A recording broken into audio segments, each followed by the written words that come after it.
Nice. Ladies and gentlemen, boys and girls, welcome back to another episode of the J&J Show. I'm JJ Seglio. And Jay Smiles here. Same as always, we're back. Alright, so, baseball games have wrapped up. It's already 10:30, and it's safe to say that the right team won today. I was very happy with the performance. For the second time in a row, I get to say this. Put it in the books, baby. The Mets got a big 7-2 win over the Pittsburgh Pirates. I mean, just absolute domination. Jonathan Arraez hitting a 2-run home run. Alonso doing his thing. Lindor had a couple extra base hits. I mean, Carlos Carrasco was absolutely terrible in the first 3 innings of the game, already at 90 pitches. But, I mean, hey, held the Pirates only 2 runs. The Mets offense capitalized. And good pitching nonetheless after Carrasco had that embarrassing showing. But, yeah, I'm very happy with the Mets' performance tonight. Hopefully they can right this ship and make some sort of run and give me a ton of false hope. They needed that win. They for sure needed that one. Oh, especially after the embarrassment that happened the last couple of days. I mean, you want to talk about disgrace. I mean, this series against the Atlanta Braves, oh my God. Game 1, you lose. I'm pretty sure, what was it, 7-0, I think it was? 7-0, right? 7-0, yeah. 7-0. Second game, my dad was at this game. Oh, God. He said that this was like watching a Little League game. Mets lose 21-3 to the Atlanta Braves. In football, bro. The Falcons beat the Jets. And in game 2 of the doubleheader, you lose 6-0 on a game where you had them tied for 5 innings. And then all of a sudden you just run out of gas? I mean, last night I had one of the wildest 6th innings I've ever seen. Or was it the 5th inning? Whatever. So the Mets are down 3-1, right? Going into the inning. Because Marcell Ozuna had a bases clearing double because that guy is just, I don't know. He's a no-no. I can't say I'm a fan of Marcell Ozuna. I hate that guy. He blocked me on Twitter, by the way, which I'm very proud of. But I've explained that story a number of times. So, 5th inning, Mets are down 3-1. They got an RBI off of pretty sure it was a force out, 2 bases loaded walks, catcher's interference, and an 2 RBI single by Rafael Ortega. That's what went down in this game. Dylan, I'll tell you the story after. Anyways, because it was very, very vulgar, and I'm not going to mention it on the show. But yeah, I mean, the pitching almost blew it at the end, but they held on for the 7-6 win. And yeah, I hopefully do not want to see the Atlanta Braves. After next week's series, I don't want to see the Braves ever again. Unfortunately, other New York teams were not as lucky. I mean, they started off the series good, but what on earth was that yesterday by the Yankees? You need to tell me about it. I don't even want to talk about these guys because, I always say this. When they become watchable, the next day they become unwatchable again. Literally, a good start to the series. They get a nice, good offensive showing in the first game, 9-4. Then Sandy Alcantara shows him the Cy Young. Sandy Alcantara goes complete game. Final game. We need to win a series. We need to win a series. Bottom 9, going into setting up 7-3. Clay Holmes comes in and blows it. Absolutely blows it. Luis Arias had an RBI triple, for Christ's sake. Luis Arias, the king of contact. I mean, hell, I saw the 9th inning. I watched the highlights a little bit. I mean, your defense fell apart, man. I mean, Judge is not fast getting into the corner, but you can't give up 4 runs in a 9th inning. No, the error I'm talking about, the ground ball. The ground ball. Yeah, my bad. Yeah, the ground ball. That's like. I know he had a play there, but it just hold the ball at that point. I mean, yeah. I will say, Garrett Cole did pitch pretty well in that game. He's our savior. He's literally our savior. He's the only reason we were in that game. Yeah, and another thing that you got to mention is, I mean, some Yankees fans, for some stupid reason, had optimism that they were going to go into Atlanta and win. They get dominated by the Atlanta Braves. Tonight. I mean, I kind of expected it. Obviously, I'm trying to be optimistic, but at this point, I expected tonight to be a blowout. It's the Braves. It is the Braves. Clark Schmidt had 50 friends and family at the game tonight. 2 1/3, 9 hits, 8 runs, 2 walks, and struck out 3. Embarrassment. That's literally the only You were down 7-1 by the third inning. You really didn't have a chance, and you scored. You were up 1-0 to start the game with a Billy McKinney home run. Yeah, but I it's was surprised we scored in the first, to be honest with you. Who pitched for Atlanta? Max Fried was on the mound for the Braves tonight. Max Fried's final line score: 6 innings, 8 hits, 2 runs, a walk, and 2 strikeouts. That is not a good outing for Max Fried at all. Yeah, the Yankees though, they managed their bullpen well, I guess you can say. Losing by 8. They only used 3 pitchers tonight. Ian Hamilton is showing that he can be a guy that we can use for a long period of the game. Albert Abreu went 3 innings. Overall, Clark Schmidt was 7-0 going into tonight's start. And when you face the Braves, you're probably not in for a good night. Yeah, I know that. I witnessed it the last 3 nights. Embarrassments. But yeah, the Atlanta Braves. You won a game though. You got to give that. That's true. We did win a game. But going back to this whole Yankees thing, I mean, it was safe to say the Yankees were in trouble as soon as they did nothing at the deadline. Yeah. I'm going to be honest. I'm going to quote somebody on this one, but if George Steinbrenner was the man in charge, this would not be happening. Yeah, you're completely. People would be killed or burned at the stake by that moment. Like, Jesus. I hear a lot of Yankees fans. I quote my dad on this. My dad says a lot. He is rolling over in his grave because of how bad this team is. How bad this team is right now. Oh, it's absolutely disgusting. And speaking of things that have been disgusting, the treatment of running backs this offseason. Yeah, I mean, for sure. we had guys like Ezekiel Elliott become free agents who just signed with the Patriots. But enough talking about all the bad stuff. Let's talk about some good stuff. Dalvin Cook is a Jet. New York Jets, you got your guy. Dalvin Cook is officially a New York Jet. This team is getting a lot stronger, and obviously a Giants fan here, but to see the Jets get better, like New York has some relevancy finally. New York has some relevancy, and there are some very salty rivals. Speaking of, let's bring on our friend Dylan, who's a Dolphins fan, and he has a lot to say about this move. Take it away, Dylan. You're on the show.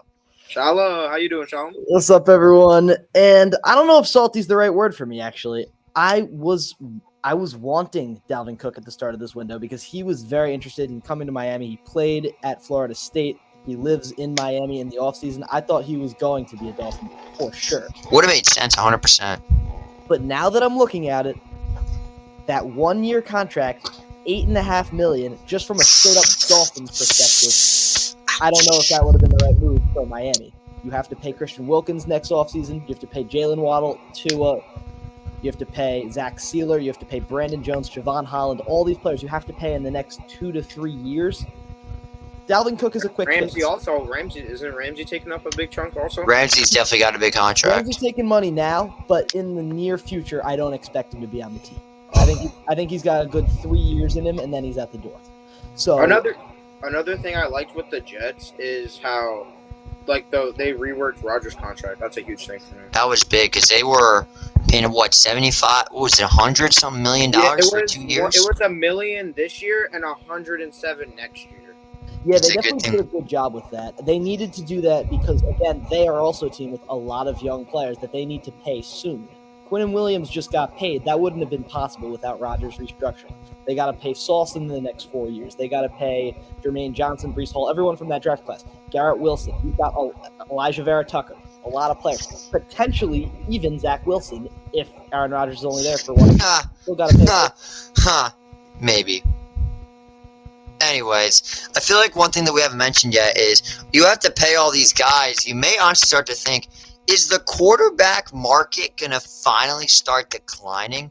Are these quarterbacks going to have to start taking pay cuts to fill up other roster spots? The answer is no, because quarterbacks are greedy as hell.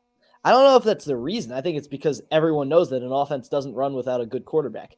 The only way that this whole thing collapses is if Brock Purdy wins a Super Bowl with San Francisco. If that happens, would be hilarious. That would be so bad. If that happens, then I could see the market declining because they could say we just need a smart offensive coach and then anything's possible. That is true. That being said, the mobile quarterback is the one that's getting paid right now. Lamar got paid. Jalen Hurts got paid. Mahomes got paid. Deshaun Watson got paid. Hell, Daniel Jones got paid, for Christ's sake. Yeah, but that was a low contract even even just specifically from a quarterback's perspective. And speaking of the Giants, I mean, Jacob, you're a big Giants fan. What are your thoughts on that preseason game against the Detroit Lions? Giants lose to the Lions 21-16 in their first preseason game. They look good. They look good. They look good. Yeah, I liked it. I liked what I saw out of Tommy DeVito. 15 for 24, 155 yards, a touchdown. I don't really count the interception. That was just the last play of the game. He just chucked it up. I liked what I saw. He found Cole Beasley a couple of times. Jason Pinnock looked really good, too. Jason Pinnock had a solid game. Jason Pinnock, first play of the game, interception, setting up the Giants for a field goal to start the game. Overall, I liked what I see. I know it's only preseason, but the thing I think they need to work on for next Friday's second game at home, the second O-line group. That was what was holding Tommy DeVito back. Wyatt Davis, every play Tommy DeVito got sacked a lot of times, and it was upset. The Lions defense brought it. The Lions defensive line can definitely say they bring it. I mean, off topic, but yeah. I'm sorry to interrupt, but don't get me wrong. I know injury prevention very important. You don't want to be playing your starters, but I feel like preseason would actually be a really good time for the Giants to start experimenting with Daniel Jones in a new playbook. I agree with that. Playing in a high school offense right now, practically, with the way that they were calling plays last season. I want to see them try to make him out to be a professional quarterback this season. And that's not even dislike to Daniel Jones. I think Daniel Jones is a top half quarterback in the league. But if you're able to get him in an offense that's functional at the top level with intricate plays, that's when you're going to start to see an offense that's high-powered, because the defense won them games last year. Saquon won them games last year. You're not looking at Daniel Jones as the guy that won them games last year. Now you've got weapons. Now you've got Waller. You've got Hyatt. You've got Paris Campbell. There's players that you can play in an offense with now that makes you look competent. It's not the Isaiah Hodgins and Richie James show anymore. Yeah, I wanted to see a little more of Hyatt. He only had they only gave him one target, and it was a broken screenplay for a loss of 4. Another guy I really liked seeing was Trey Hawkins. I liked seeing, he was great, and also our first round pick Deonte Banks breaking up the play on the. He looked really good, Deonte Banks. He was guarding Jameson Williams, and he defended the deep ball pretty well. So I like what I see out of him. And I can't wait for next Friday, man. They're playing the Panthers at home. And I know it's only preseason. People say it really doesn't matter, but I love watching preseason games. And I can't wait. I'm going to be honest. I think I watched a bit of our preseason game, and I think we looked pretty good. I mean, Stetson Bennett played well. Trey Tomlinson played well. Hell, Royce Freeman scored. Yeah, that's pretty much all I have to say about that. The defense, though, it was all right. I watched like 2 quarters of the preseason game against the Chargers. But moving on to some more football, I mean, what are some of your guys' favorite football movies? Like, ones that you could just watch and you'll just enjoy immediately. Rudy, Good yeah. answer. Rudy's another one I didn't really watch most, but when I watched like the first bit of it, I was in Little Giants where he got hit. Oh, I love Little Giants. He had the PB&J in his helmet, and yeah, that was funny. Can't forget Remember the Titans. Can't remember the Titans, but there's one movie that gets passed around a lot, and it gets forgotten a lot. Do you guys remember The Blind Side? Yep. I don't think I ever watched it. So basically, The Blind Side is a story about this offensive lineman who gets adopted, and he's blind, and he ends up playing high school football. And the technique is basically you have to pretend that the guy, he basically had to visualize because he's blind, and he's got a baby and all that. Okay. He basically says you got to pretend that the guy in front of you is a baby. You cannot let anybody is trying to take the baby. The football is the baby. You cannot let anyone take the baby. And that basically turned him into a ridiculous blocker. Well, rumor has it that story's fake. Apparently, The Blind Side, he was never adopted. Oh. That part of the story was false, and they lied about it to make millions of dollars. That's crazy. Now, I'm not sure how I'm not a fan of this at all. I mean, I absolutely love this movie. I mean, what I've heard of it, that's terrible. It's awful. And I love Sandra, and I think Sandra Bullock in this movie was phenomenal. I think this whole story was phenomenal. It was a fantastic movie. Have you seen The Blind Side, Dylan? I have seen The Blind Side. It's an excellent movie. Is Yeah. it not? Yeah. Yeah, and apparently.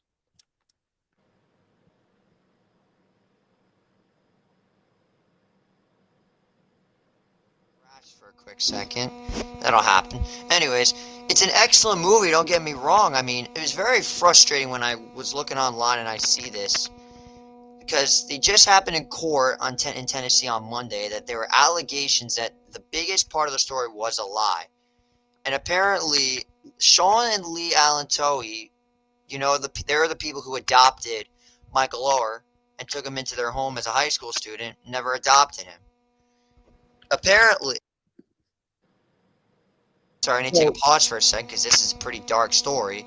Apparently, less than 3 months after he turned 18, the couple tricked him into signing documents making them his conservators, which basically gave them legal authority to make business deals in his name. Like, say he got, like, if this was like 2023 and he gets an NIL deal, they would be able to make the deal for him instead of him. That's basically what a conservator is.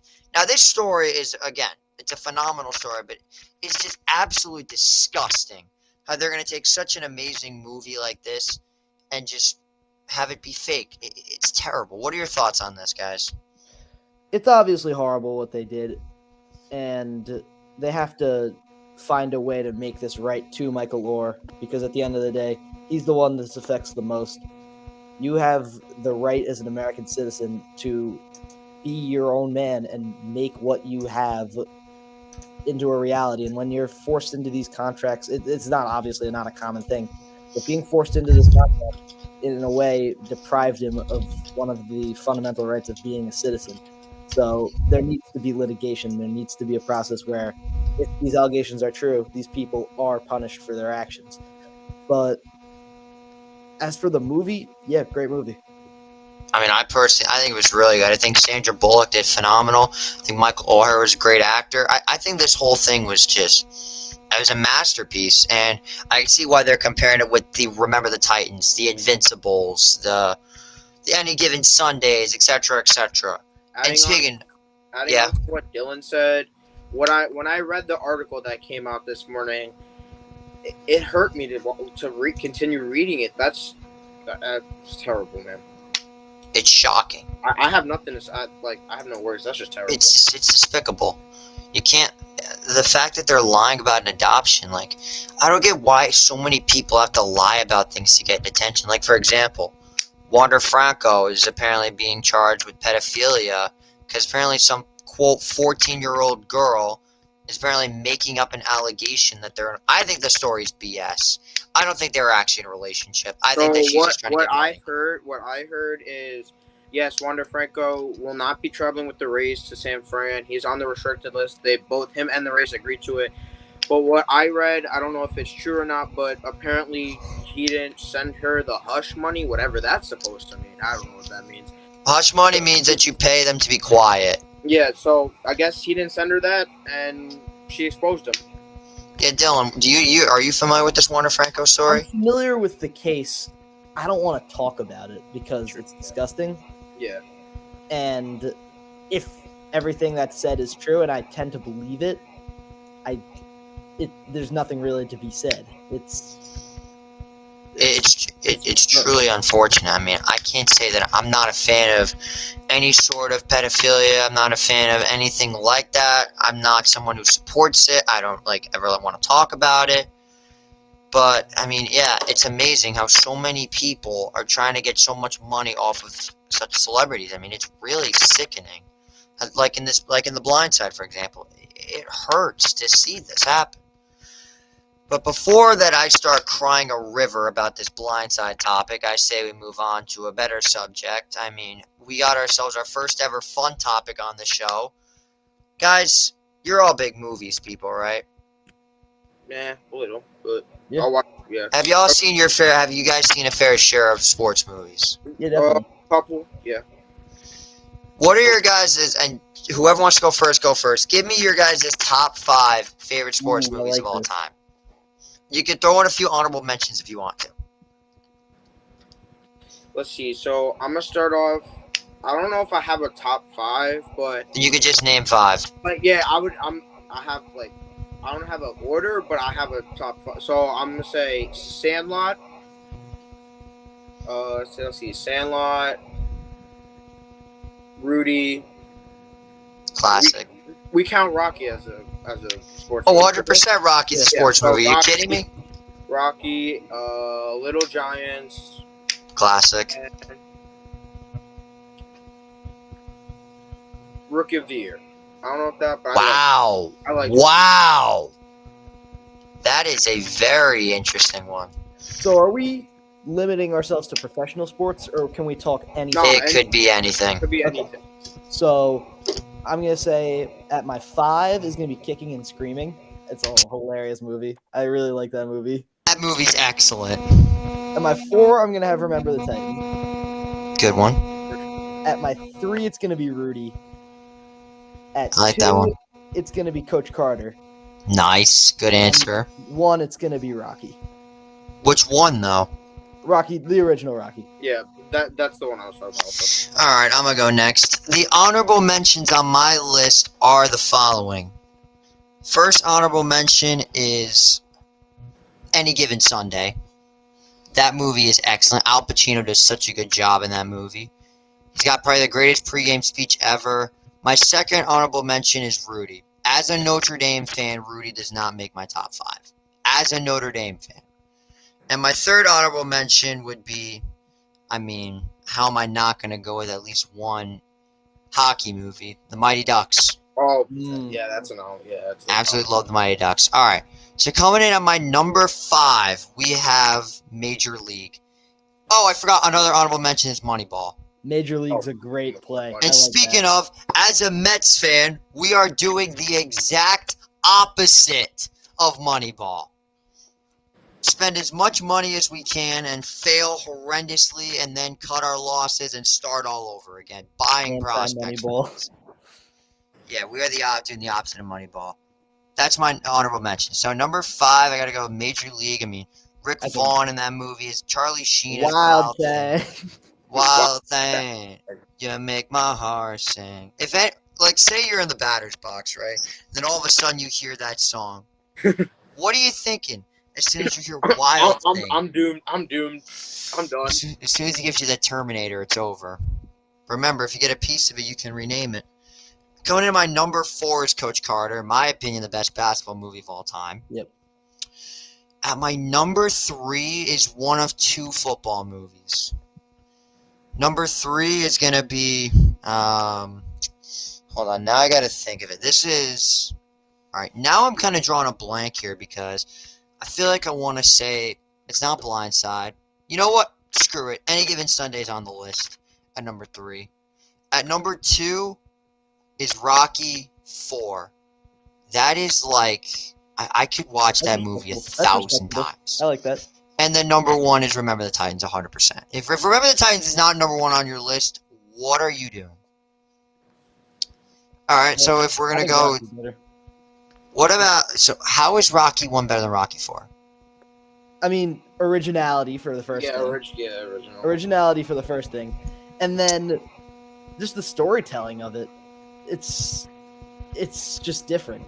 There's a different vibe to it. I don't know how to explain it. Maybe the plot's a little bit more entertaining for Rocky 4. I won't deny that. But Rocky 1, originality points, and just everything about it is classic to me, I guess. Alright, since we're all I assume we're all big Rocky fans, right? Yeah, We gotta throw the, I've only watched the first one, so. oh my goodness. Alright, Yeah. Shalom, we are gonna settle this right now. Who is the greatest Rocky villain of all time and why? Creed. We are settling. Apollo? Yep. See, I don't know about that one. I get he did the whole thing in Rocky 1 and Rocky 2, but he helps him beat Clubber Lang. He helps him become the fighter he was in Rocky 3 and Rocky 4. That's what makes him so great, though. Maybe he's not the most evil, but he's the best written character as a villain out of everyone. I wouldn't really say he's a villain. And, well, we know the worst villain of all time is Mason the Lion Dixon. He's Yeah. terrible. Then, I will say, Tommy Gunn is not bad. Tommy Morrison did a phenomenal job as him, but nothing was saving Rocky 5. Nothing. Yeah. That movie is actually horrendous. Rocky I can't believe 4. I put myself through that whole movie. I wanted to stop so many You times. watched Rocky. You watched all Rocky 5. I watched the whole thing Well, how many times have you watched it? once. I didn't. I never looked at it again. It's horrendous. Rocky. I mean, you've got Ivan Drago. That was such Cold War BS. Like, it was pure Cold War, and everyone knows it. And it made so much sense. That whole Ivan Drago versus Apollo Creed fight. You got to think about it. Apollo Creed is the embodiment of America, right? And Ivan Drago, steroid using, big as hell. God, he's always like, he's basically a captain in the military. That's like the embodiment of Russia. Like, just being big, bad, and bruiser-like. That's what I picture as, like, Russia. Especially. Yeah, at that point in time. Oh, 100% at that point in time. But yeah, Ivan Drago literally killed a man in the ring. Then he goes on and fights Rocky, makes Rocky go all the way to Russia, where Rocky single-handedly ends the Cold War. Not to mention he's playing Minecraft while Ivan Drago's got high-tech equipment and steroids. FYI. And yeah, I mean, Clubber Lang is also a phenomenal villain. I mean, take a look at what he's done. I mean, hell. He killed Rocky's trainer, for Christ's sake. He killed Mick. I mean, so sad. that had me crying. I'm not gonna lie. I was crying when Mick died. So, yeah, that's in terms of Rocky villains. I think the best is probably Ivan Drago, followed by Clubber Lang. But that's just my opinion. That's a respectable opinion. There's something about the first movie and the second movie that's just classic to me. And yeah, I mean, I feel you. I mean, let's also be honest here. The best character development in that Rocky franchise is Paulie. 100% is Paulie. Ooh. Rocky 1, Paulie absolutely hated him. Rocky 2, he tried to kill him. So the start of Rocky 3, he's literally he gets arrested, tries to fight Rocky while in prison, comes back, becomes one of Rocky's managers. Rocky 4, he basically becomes a part of the whole thing, and he gets a whole... Imagine getting a robot for your birthday. Like, seriously, imagine that. Just get a robot out of nowhere. That would be insane. So, yeah, you've got... Yeah, he definitely went through the best character development, but... Who's your favorite Rocky character, though, is my question before we call it a night. I'm going to be boring and say Rocky. Yeah. Oh, my God. Okay, how about not Rocky or Apollo? Okay, how about one that wasn't a boxer? Ooh. Can I say Mick? Of course you can say Mick. Does he count as a boxer? Nope, he's a manager in that. Yeah, definitely my favorite then. That chicken chasing scene was hilarious. Literally brings out an old... And then Rocky... One thing I noticed about the Creed movies... By the way, I'm just throwing this out there. Creed 3, by far the best Creed movie, and it's not even close. All right. Creed 3... There are so many Rocky callbacks in the Creed franchise, it's insane. Have you noticed that? I didn't really catch that many, to be honest. I caught a lot. The chicken chasing, the training montages, how he always starts off like crap, ends up having someone gets injured, which causes an even bigger montage. Creed 2 was just a Rocky 4 retread. Let's just make that very clear. That movie sucked. I remember seeing it live in theaters, and all of a sudden I thought it was a great movie. Then I go back and watch it a second time. I'm like, okay, yeah, I'm never watching this again. I may as well just watch Rocky 4 with a 2010s filter than watch that crap. Anyways, yeah, I mean, hell. The Rocky franchise may be the best franchise in all of sports movies. Yeah, I would say so. Is there really one that compares to it? Nope. Like, there's so many good franchises, but all of them have, like, 2 movies that are good. Like, Major League. Major League 1, Major League 2. Major League 3 is terrible. The Mighty Ducks. D1, D2. Both good. D3, awful. Any Given Sunday doesn't have a sequel. Remember the Titans doesn't have a sequel. The Waterboy doesn't have a sequel. Why did I just mention the Waterboy out of nowhere? I feel like I just kind of pulled that one out of my ass. Anyways. I just want to say, I didn't mention it, but I would like to give an honorable mention to the funniest sports movie of all time, and I don't care that my humor is juvenile, The Benchwarmers. That was hilarious. That was one of my favorite sports movies. That's funny. Oh, don't chop at it. It's not a sword. Now the best guy is Carlos. Okay, before we call it a night, let me go. Before I call it a night, I'm gonna go off on this man.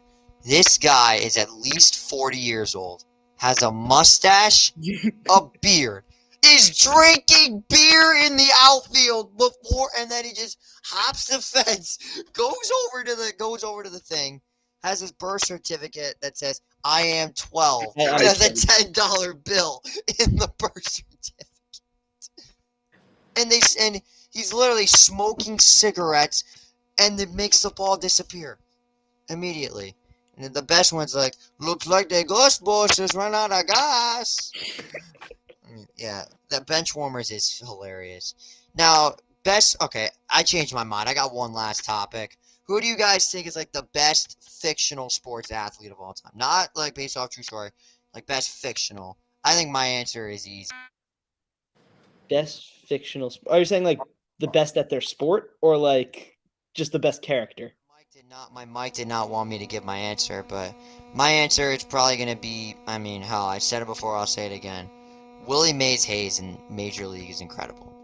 That's a good call. He is my answer. Are you saying best written character or best athlete wise? That's fictional. Season 1 Spencer James before he got shot. Oh. Granted, that is a TV show. To be fair, I did say movie. Oh, okay. Ooh. Now you got me thinking. I mean, I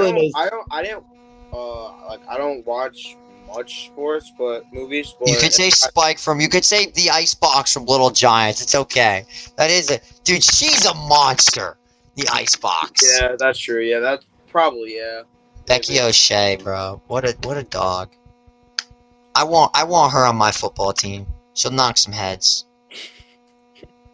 And do you think she would make the Giants roster? No. She's a linebacker, though. Don't you need a linebacker? If it was a D tackle, I would say no. But linebacker. Oh, I've got my answer. Oh, yeah, answer.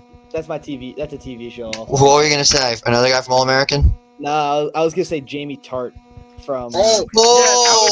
Yes, I was gonna say that. I was like, but that's the TV That's show. a good one. That's a good one. Jamie Tarr is incredible. But now Roy Kent's even better. Avi Asanya though. Avi Asanya is also Sam was it also. Roy Kent's phenomenal. Listen, we'll do a whole Ted Lasso topic on the next show. That's all I'm gonna say. Before we head out, I got JJ did a trivia board last time. You know, I got like 4 questions I could ask. All right, let's do it. I went to the Hall of Fame a bit ago. I still gotta get there. I still have to get there. I have a little book, and there's some. So I'm gonna ask you guys the first 2. What teams played in the first 2 NFL games? There's Chicago Cardinals, I assume. No. And Green Bay Bears and Packers, I assume, are 2 of them. Not in the first 2. Cardinals? Finish the question, though. What'd you say? The question was the first 2 NFL games. Who played in them? Are they teams that still exist? No. Okay, so then skip the question. All right. I actually know what the first game was. It was Packers Bears, right? No, it was Dayton Triangles versus Columbus something. Oh my, shallow. The Dayton Triangles won 14-0 over the Columbus Panhandles. Panhandles. And the Rock Island Independents won 45-0 over the Muncie Flyers. Okay, yeah, no one's getting that right. Okay, ask actual NFL questions. All right, who played in the first ever NFL championship game? Not a Super Bowl. New Chicago Bears or Chicago Cardinals? No. Green Bay Packers. No, you did get Bears though. You did get the Bears. Bears. Who? Washington, right? The Redskins. No. The Giants, wasn't it? The Giants, yeah. Oh, it was the Giants. All right, Bears. The Bears won 23-21. Are any of these questions after 1920? Yeah, that was. Oh, what's the most recent question? Do you have like a bunch of questions on like actual Hall of Famers, or are you just gonna give us useless information that we don't need to know? True. See. the biggest I'm game- such a hothead on my own show.